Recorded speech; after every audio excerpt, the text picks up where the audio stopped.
भारतीय इतिहास के कुछ विषय भाग 2 के अंतर्गत हमारा इस समय का जो शीर्षक है वो भक्ति सूफी परंपराएं। इसके अंतर्गत आज हम देखेंगे उपासना की कविताएं, प्रारंभिक भक्ति परंपरा। क्योंकि उस समय जो उपासना की जाती थी तो जो भी संत होते थे, इसके उपासक होते थे, वो कुछ कविताओं के माध्यम से संदेश देते थे। आज हम इसको देखेंगे किस प्रकार की। हमारे समाज में 2 प्रकार की उपासना के तरीके थे, एक तो सगुण और दूसरे निर्गुण। सगुण का मतलब होता था विशेषण सहित और निर्गुण का मतलब होता था विशेषण रहित। यहां हम आज देखेंगे आराधना के तरीकों के क्रमिक विकास के दौरान बहुत बार संत कवि ऐसे नेता के रूप में उभरे जिनके आसपास भक्त जनों के एक पूरे समुदाय का गठन हो गया। यद्यपि बहुत सी भक्ति परंपराओं में ब्राह्मण देवताओं और भक्त जनों के बीच महत्वपूर्ण बिचौलिए बने रहे, तथापि इन परंपराओं ने स्त्रियों और निम्न वर्णों को भी स्वीकृति व स्थान दिया।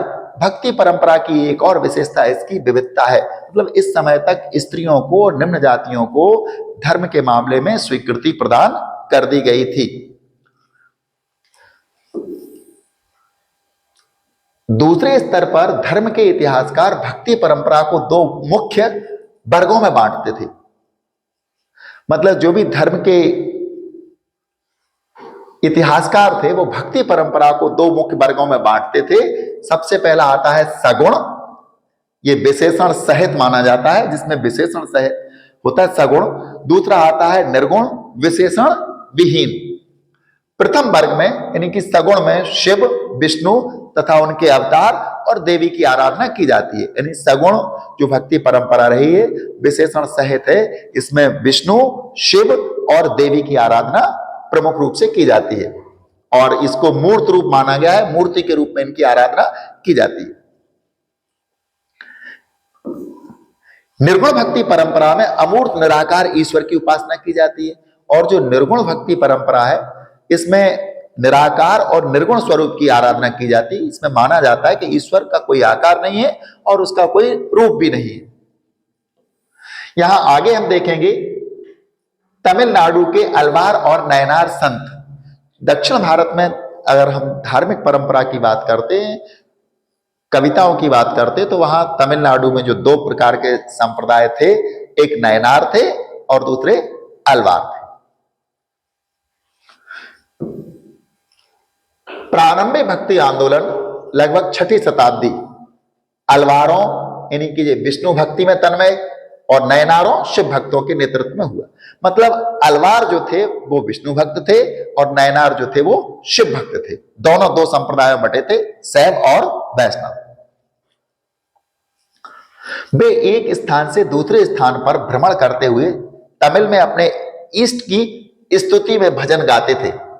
मतलब एक स्थान से दूसरे स्थान पर अलवार और नयनार संत घूमते थे और अपने जो भी इष्ट होता था, उनका जो भी इष्ट होता था, जैसे वैष्णव या शैव जो भी रहे, वो उनकी स्तुति गाते थे, उनकी प्रशंसा में कविताएं गाते थे।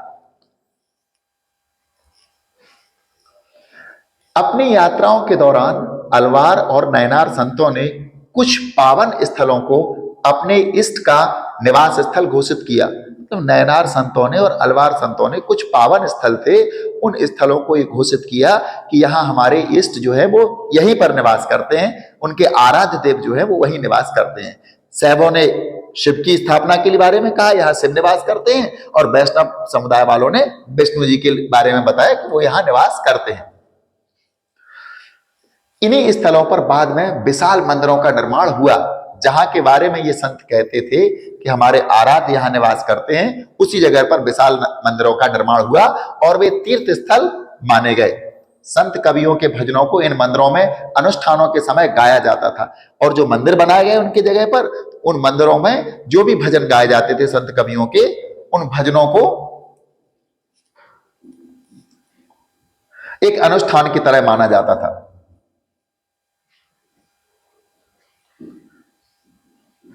और इन संतों की प्रतिमा की भी पूजा की जाती थी। बाद में कालांतर में जब वो संत चले गए जिन्होंने भजन गाए थे अपने आराध्य देव के लिए, उनके जाने के बाद उनकी भी वहां पर पूजा की जाने लगी। यहां हम देखेंगे जाति के प्रति दृष्टिकोण, अलवार और नयनारों का जाति के प्रति क्या दृष्टिकोण है, इस बात पर हम यहां चर्चा करेंगे। कुछ इतिहासकारों का यह मानना है कि अलवार और नयनार संतों ने जाति प्रथा व ब्राह्मणों की प्रभुता के विरोध में आवाज उठाई।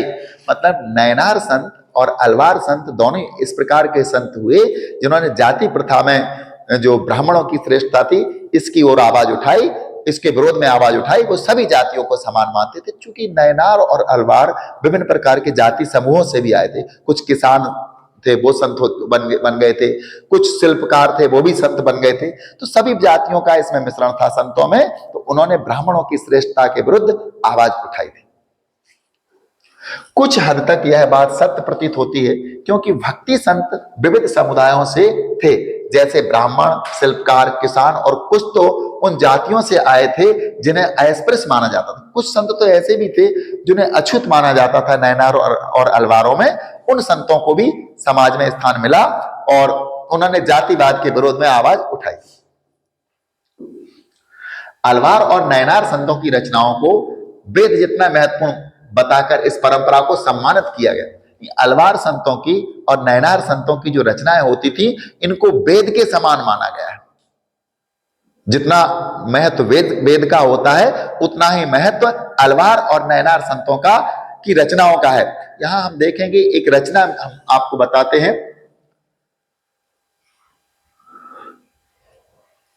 अलवार संतों के एक मुख्य काव्य संकलन नल इरा दिव्य प्रबंधम, यानी अलवार संतों की एक मुख्य रचना थी नल इरा दिव्य प्रबंधम। इसको वेद के रूप में मान्यता दी गई थी। ये वर्णन तमिल वेद के रूप में किया जाता है, यानी तमिल में जो का वेद है वो यहां पर अलवार संतों द्वारा जो रचित है उसका नाम है नल इरा दिव्य प्रबंधम। इसको तमिल वेद के रूप में इसको माना गया था। इस तरह इस ग्रंथ का महत्व संस्कृत के चारों वेदों जितना बताया गया जो ब्राह्मणों द्वारा पोषित थे। मतलब जो संस्कृत के 4 वेद हैं, ऋग्वेद, यजुर्वेद, सामवेद और अथर्ववेद, उसी के समान, उसी के समतुल्य नल इरा दिव्य प्रबंधन को भी माना गया।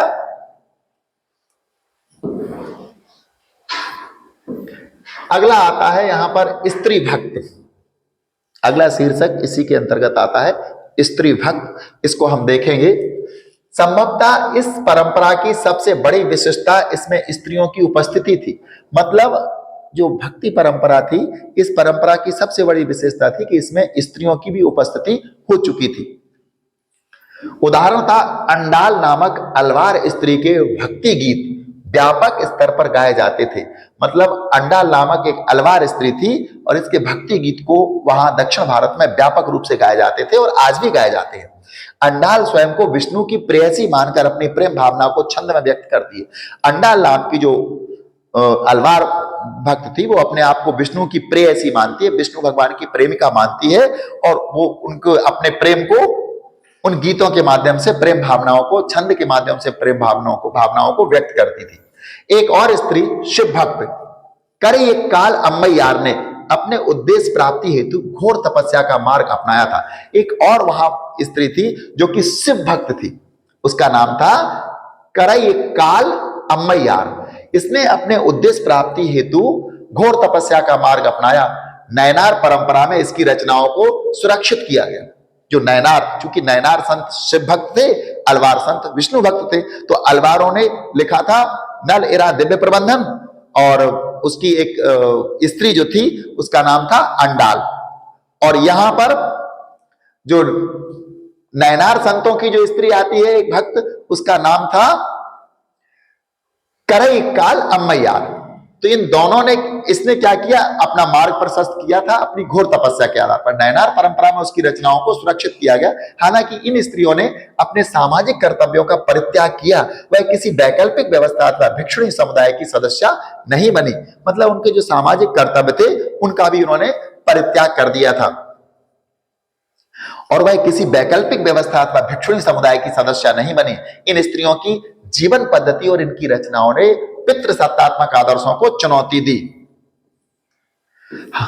यहां पर एक स्रोत है चतुर्वेदी, 4 वेदों के ज्ञाता ब्राह्मण और अस्पृश्य, मतलब ब्राह्मणों और अस्पृश्य अछूतों में क्या वो था, यहां पर ये लिखते हैं। यह उद्धरण तोंदराडिप्पोडी नामक एक ब्राह्मण अलवार के काव्य से लिया गया है। मतलब अलवार कौन थे? विष्णु भक्त, इनके काव्य से लिया गया। चतुर्वेदी जो अब अजनबी हैं और तुम्हारी सेवा के प्रति निष्ठा नहीं रखते, उनसे भी ज्यादा आप उन दासों को पसंद करते हैं। आपका मतलब है विष्णु जी उन दासों को पसंद करते हैं जो आपके चरणों से प्रेम रखते हैं, चाहे वे वर्ण व्यवस्था के हों के परे हो। मतलब तोंदराडिप्पोडी नामक एक ब्राह्मण ग्रंथ है, वो कहता है कि विष्णु भगवान उन लोगों को ज्यादा पसंद करते हैं जो उनके चरणों में ध्यान रखते हैं और दूर रहते हैं। चतुर्वेदी जो चारों वेदों के ज्ञाता होते, विद्वान होते हैं, इतना ध्यान वो उनका नहीं रखते हैं, ऐसा बताया जाता है। तो यहां जाति प्रथा का कोई वो नहीं है। एक और यहां पर स्रोत है, शास्त्र या भक्ति। यह छंद अप्पार नामक नयनार संत की रचना है। हे धूर्त जन, जो तुम शास्त्र को उद्धृत करते हो, तुम्हारा गोत्र और कुल भला किस काम का? तुम केवल मारपेरू के स्वामी यानी शिव, जो तमिलनाडु के तंजावुर जिले के मारपेरू में बसते हैं, इसलिए इन्हें मारपेरू का स्वामी कहा है।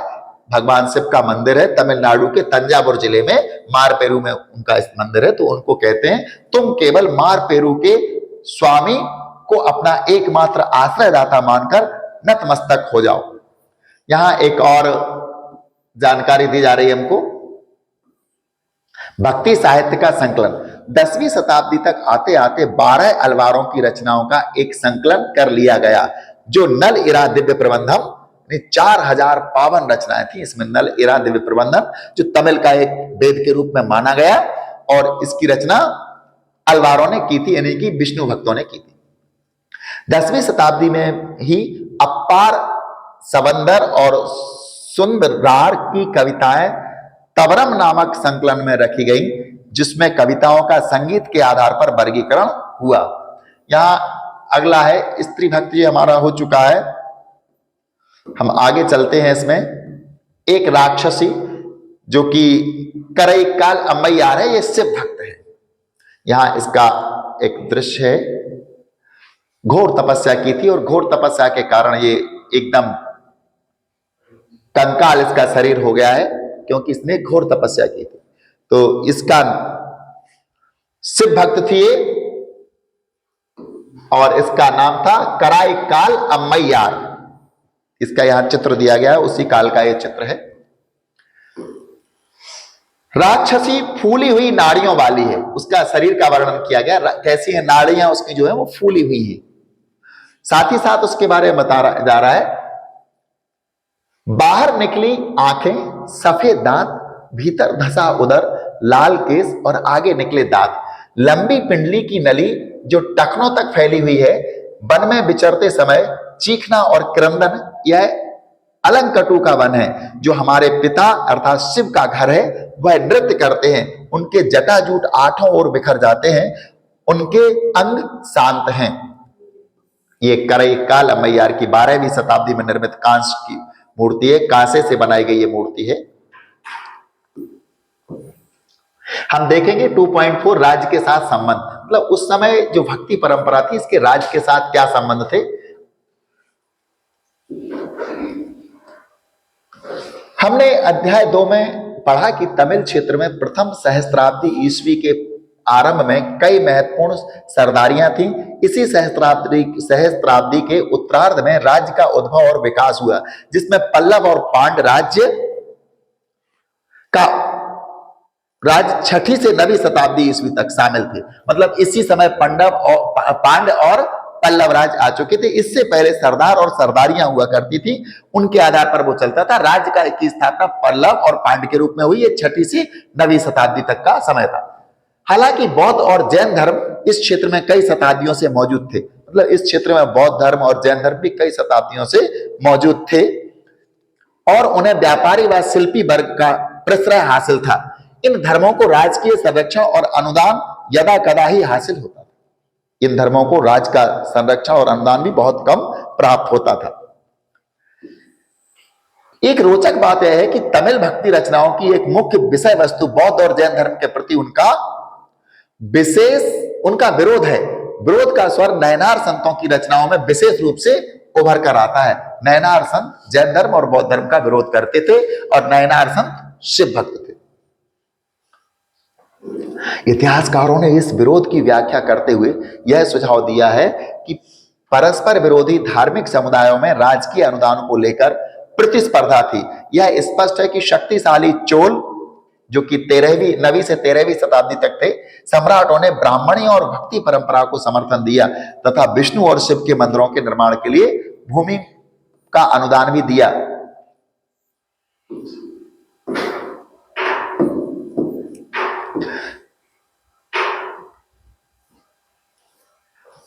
ये भगवान शंकर की नटराज की प्रतिमा है। चिदंबर, तंजावुर और गंगैकोंड चोलपुरम के विशाल शिव मंदिर चोल सम्राटों की मदद से ही निर्मित हुए थे। मतलब चोल सम्राटों ने मंदिरों को संरक्षण दिया था, धर्म को भी संरक्षण दिया था। यहां से संरक्षण शुरू हो गया था। इन्होंने चिदंबरम, तंजावुर और गंगैकोंड चोलपुरम के विशाल शिव मंदिर चोल सम्राटों की मदद से ही निर्मित हुए। इसी काल में कांस्य में ढाली गई शिव की प्रतिमाओं का भी निर्माण हुआ। स्पष्ट है कि नयनार संतों का दर्शन शिल्पकारों के लिए प्रेरणा बना। मतलब उन्होंने कुछ मूर्तियां भी बनाई शिव की, इससे पता चलता है कि शिल्पकारों का भी इस धर्म से अच्छा लगा। नयनार और अलवार संत वेललाल कृषकों द्वारा सम्मानित होते थे, इसलिए आश्चर्य नहीं कि शासकों ने भी उनका समर्थन पाने का प्रयास किया। उदाहरण था, चोल सम्राटों ने दैवीय समर्थन पाने का दावा किया और अपनी सत्ता के प्रदर्शन के लिए सुंदर मंदिरों का निर्माण कराया। तो चोल सम्राट चाहते थे कि हमें देवताओं का समर्थन प्राप्त हो, इसलिए उन्होंने बहुत सारे मंदिरों का निर्माण करवाया।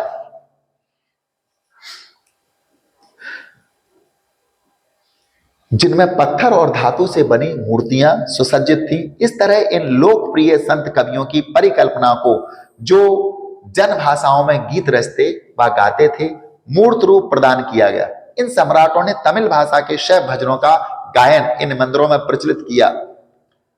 उन्होंने ऐसे भजनों का संकलन एक ग्रंथ, इसका नाम है तबरम, के रूप में करने का भी जिम्मा उठाया। 1945 ईस्वी के एक अभिलेख से पता चलता है कि चोल सम्राट परांतक प्रथम ने संत कवि अप्पार सवंदर और सुंदरार की धातु प्रतिमाएं एक शिव मंदिर में स्थापित करवाएं। इन मूर्तियों को उत्सव में एक जुलूस में निकाला जाता था। ये एक बार फिर हम देखेंगे भगवान शंकर की नटराज की जो मूर्ति है,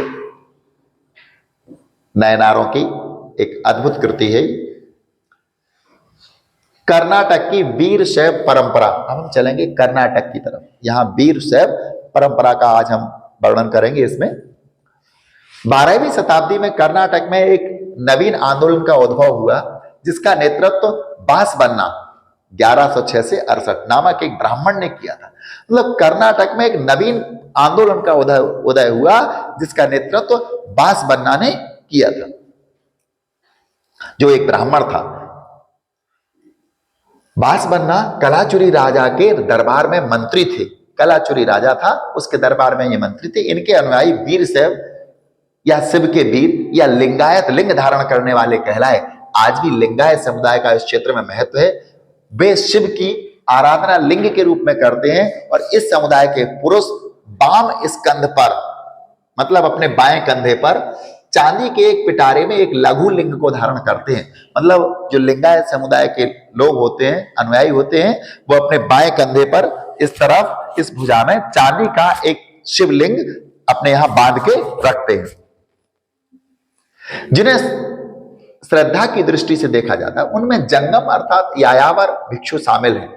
लिंगायतों का विश्वास है कि मृत्यु उपरांत भक्त शिव में लीन हो जाएंगे। जो लिंगायत समुदाय के लोग हैं, उनका ऐसा विश्वास है, ऐसा मानना है कि मरने के बाद, मृत्यु के बाद सभी लोग कहां, शिव में ही विलीन हो जाएंगे, शंकर भगवान में ही मिल जाएंगे तथा इस संसार में पुनः नहीं लौटेंगे। धर्मशास्त्र में बताए गए श्राद्ध संस्कार का वे पालन नहीं करते और अपने मृतकों को विधि पूर्वक दफनाते हैं। लिंगायत समुदाय के लोग अपने मृतकों को दफना देते हैं और वो श्राद्ध या कुछ ऐसी हमारे यहाँ जो मरने के बाद, मरणोपरांत जो किए जाते क्रियाक्रम, उनमें वो विश्वास नहीं रखते, क्योंकि उनको पूरा भरोसा होता है कि मरने के बाद व्यक्ति शिव में ही समाहित हो गया है, अब वो लौटकर नहीं आएगा। लिंगायतों ने जाति की अवधारणा और कुछ समुदायों के दूषित होने की ब्राह्मणीय अवधारणा का विरोध किया। पुनर्जन्म के सिद्धांत पर भी उन्होंने प्रश्नवाचक चिन्ह लगाया। इन सब कारणों से ब्राह्मणीय सामाजिक अनुयायी हो गए। धर्मशास्त्रों में जिन अत्याचारों को अस्वीकार किया गया था, जैसे वयस्क विवाह और विधवा पुनर्विवाह, लिंगायतों ने उन्हें मान्यता प्रदान की। वीर शैव परंपरा की व्युत्पत्ति उन वचनों से है जो कन्नड़ भाषा में उन स्त्री पुरुषों द्वारा रचे गए जो इस आंदोलन में शामिल हुए। नए धार्मिक विकास। मध्यवर्ती शताब्दियों में दो मुख्य विकास देखने में आए। एक ओर तो तमिल भक्तों, खासतौर से वैष्णव के विचारों को संस्कृत परंपरा में समाहित कर लिया गया, जिसका परिणाम सर्वाधिक प्रसिद्ध पुराणों में से एक भागवत पुराण की रचना थी। दूसरे 13वीं शताब्दी में भक्ति परंपरा का विकास महाराष्ट्र में भी हुआ था। यहाँ एक स्रोत है, अनुष्ठान और यथार्थ संसार। यह बांसबन्ना द्वारा रचित एक वचन है। जब वे एक पत्थर से बने सर्प को देखते हैं तो उस पर दूध चढ़ाते हैं। यदि असली सांप आ जाए तो कहते हैं मारो मारो। बांसबन्ना कहते हैं कि पत्थर का बना हुआ सर्प हो तो उस पर दूध चढ़ाया जाता है, और जब असली देखते हैं तो कहते हैं मारो मारो। देवता के उस सेवक को जो भोजन परसने पर खा सकता है, वे कहते हैं चले जाओ चले जाओ, किंतु ईश्वर की प्रतिमा को जो खा नहीं सकते वे व्यंजन परोसते हैं। मतलब देवताओं की सेवा करने वाला कोई भोजन मांगता तो उससे कह देते चले जाओ, लेकिन लोग क्या करते, पत्थर की प्रतिमा पर भोजन चढ़ाते जो कि भोजन खा नहीं सकती।